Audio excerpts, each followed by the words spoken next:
Reka mbasuhuze cyane mbifuriza amahoro y'Imana mwebwe mwese abadukurikiye muri aya masaha. Reka turebe amakuru agezweho ku Rwanda ndetse na Kongo. Ese ni iki gikurikiyeho nyuma y'amasezerano y'amahoro hagati y'u Rwanda na DRC? Umuryango w'ubumwe bwa Afurika wavuze ko isinywa ry'amasezerano y'amahoro hagati y'u Rwanda na Repubulika Iharanira Demokarasi ya Kongo ari intambwe y'ingenzi itewe ku mahoro mu karere. Yasinyweho umukono i Washington ku wa gatanu nyuma y'ibiganiro byagizwemo uruhare na Qatar ndetse na Amerika. Agezweho nyuma y'amezi umutwe w'inyeshyamba wa M23 ufashe ibice binini mu burasirazuba bwa Kongo.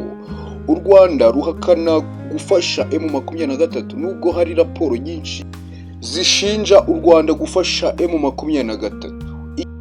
Reka turebe icyitezwe gukurikiraho rero ari nacyo gice kigoye. Igisirikare cya Kongo cyemeye guhagarika gukorana ahubwo kikarwanya umutwe w'inyeshyamba wa FDLR. U Rwanda ruvuga ko uteye inkeke ku mutekano warwo. Hari kandi n'ibihumbi byinshi Kongo ivuga ko ari iby'abasirikare b'u Rwanda biri mu burasirazuba bwa Kongo nabyo bigomba guhita bitaha. Hakaba rero n'ikibazo cy'inyeshyamba za M23.